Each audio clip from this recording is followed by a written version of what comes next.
Assalamualaikum warahmatullahi wabarakatuh. Perkenalkan, nama saya Evina Putri Setianingsih dengan NIM 241080220. Di video kali ini saya akan menerangkan atau mempresentasikan materi mengenai peradaban Islam yang berjudul Peradaban Islam pada Masa Kenabian.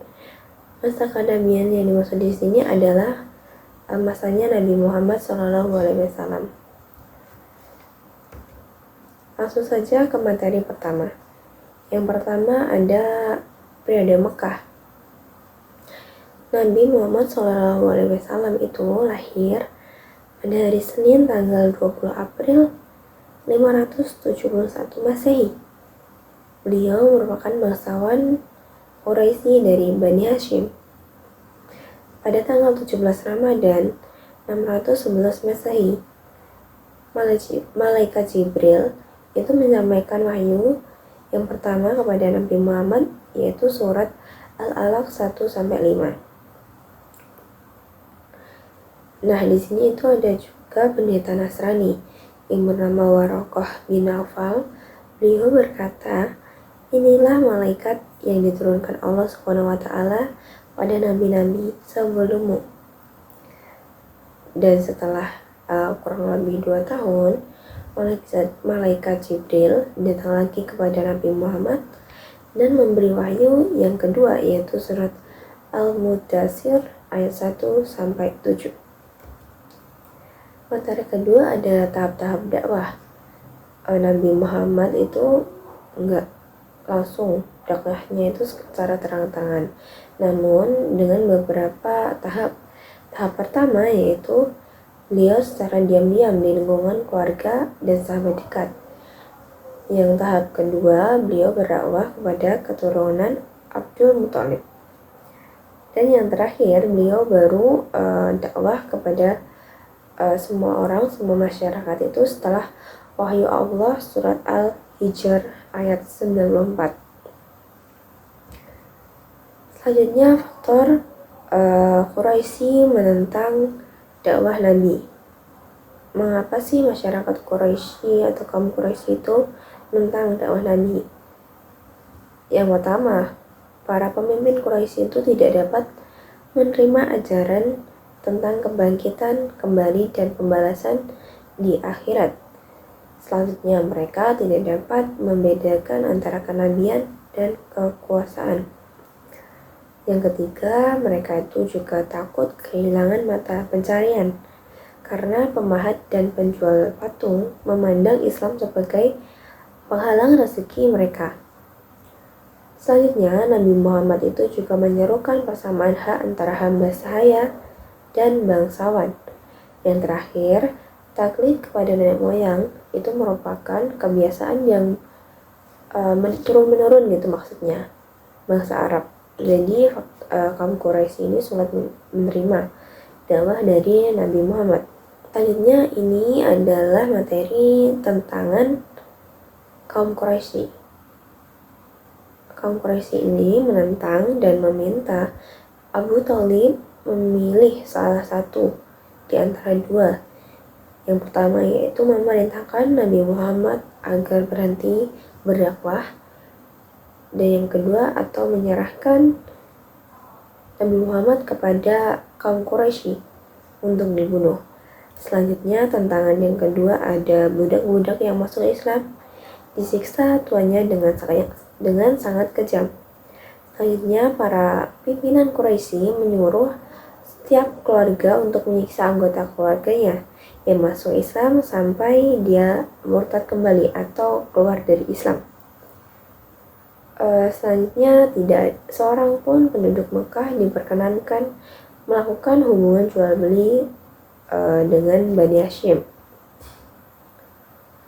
Selanjutnya, Nabi hijrah ke Habasyah. Nah, ini tuh hijrahnya itu dipimpin oleh Utsman bin Affan. Beliau diikuti oleh 15 orang, 10 pria dan 5 wanita. Dan berangkat ke Habasyah, termasuk istri dari Utsman, pemimpin tadi, yaitu bernama Ruqayyah binti Muhammad. Hijrah kedua itu dipimpin Ja'far bin Abi Thalib dan diikuti oleh 81 orang, 80 pria dan 1 wanita. 1 wanita ini adalah putri dari Abu Sufyan yang bernama Ummu Habibah.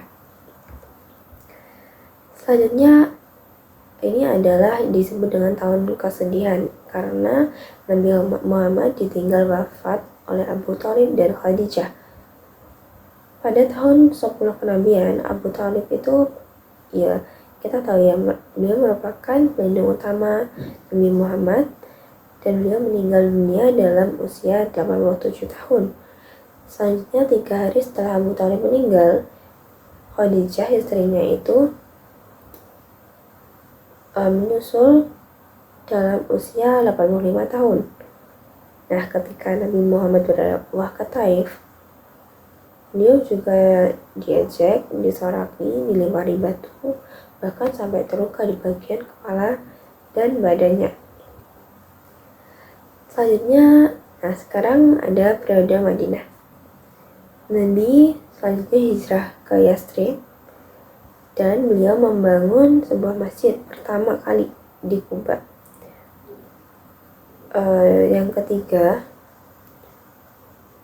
pada hari Jumat 12 Rabiul Awal 13 kenabian atau 24 September 622 Masehi, Nabi meninggalkan Kuba di tengah perjalanan di perkampungan Bani Salim. Nabi melaksanakan sholat Jumat pertama dalam sejarah Islam. Selanjutnya, Nabi Muhammad juga membangun masyarakat Islam dengan cara setiap kabilah sebelum Islam datang, mereka memiliki tempat pertemuan sendiri.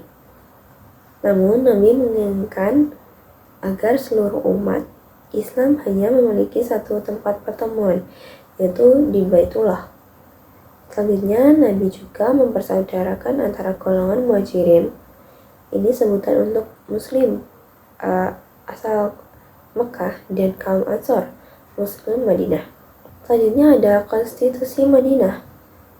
Apa sih itu Konstitusi Madinah? Konstitusi Madinah itu sebuah piagam atau perjanjian tertulis yang dibuat oleh Nabi Muhammad setelah hijrah ke Madinah. Nah, tujuan utama konstitusi ini itu untuk mengatur kehidupan sosial dan politik seluruh penduduk Madinah yang terdiri dari berbagai kelompok yang berbeda. Misalnya, penduduk Madinah itu di awal kedatangan Rasulullah itu terdiri dari 3 kelompok, yaitu bangsa Arab Muslim, yang kedua bangsa Arab non-Muslim, dan yang ketiga orang Yahudi. Oleh karena itu, Nabi itu mengadakan perjanjian dalam piagam yang disebut Konstitusi Madinah ini.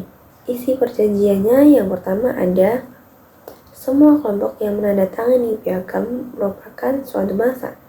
Yang kedua, bila salah satu kelompok diserang musuh, maka kelompok lain wajib membelanya. Dan yang ketiga, masing-masing kelompok tidak dibenarkan membuat perjanjian dalam bentuk apapun dengan orang Quraisy. Yang keempat, masing-masing kelompok bebas menjalankan ajaran agamanya tanpa campur tangan kelompok lain.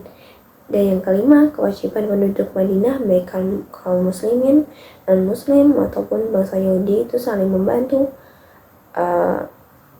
antara moral dan material. Selanjutnya, Nabi Muhammad itu dijadikan sebagai pemimpin seluruh penduduk Madinah dan dia menyelesaikan masalah yang timbul antara kelompok-kelompok tadi. Selanjutnya ada perjanjian Hudaybiyah. Nah, perjanjian Hudaybiyah itu perjanjian damai antara kaum muslim dengan kaum Quraisy yang terjadi pada tahun 6 Hijriah ketika haji sudah disyariatkan. Nah, Nabi itu memimpin 1000 kaum muslimin untuk melakukan ibadah umroh. Sebelum tiba di Mekah, Nabi berkemah di Hudaybiyah. Perjanjian ini itu terjadi karena kaum Quraisy mencegah Rasulullah dan rombongannya masuk Mekah untuk umroh. Selanjutnya ada isi perjanjian Hudaybiyah. Yang pertama, kaum muslimin belum boleh mengunjungi Ka'bah tahun ini, tetapi ditunda sampai tahun depan. Maksudnya itu tahun Nabi Hijriah. Yang kedua, orang kafir Mekah yang ingin masuk Islam tanpa izin olehnya harus ditolak umat Islam. Yang ketiga, orang Islam yang ingin kembali ke Mekah atau murtad tidak boleh ditolak orang Quraisy. Yang terakhir, gencatan senjata antara kedua belah pihak selama 10 tahun. Nah, perjanjian ini tuh dilanggar. Berikut adalah pelanggaran perjanjian Hudaybiyah. Pada tahun 8 Hijriah, Bani Quraisy itu membantu sekutunya Bani Bakr yang berperang dengan Bani Khuza'ah, sekutu umat Islam. Maka Nabi bersama 10.000 pasukan bertolak ke Mekah, dan Abu Sufyan, pemimpin Quraisy, dan anaknya Muawiyah, juga paman Nabi Abbas, menemui Nabi untuk menyatakan diri masuk Islam. Selanjutnya, berhala-berhala yang selama ini ada di Ka'bah berjumlah 360 berhala itu dihancurkan. Selanjutnya ada Haji Wada.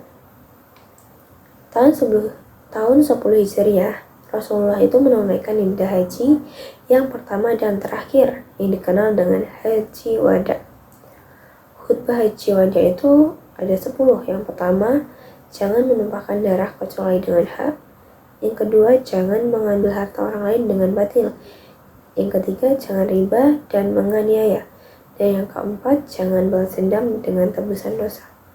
Yang kelima, memperlakukan para istri dengan baik dan lemah lembut. Yang keenam, perintah menjauhi dosa. Dan yang ketujuh, perintah saling memaafkan atas semua pertengkaran antara mereka di zaman jahiliyah. Dan yang kedelapan, tegakkan persaudaraan dan persamaan antara manusia.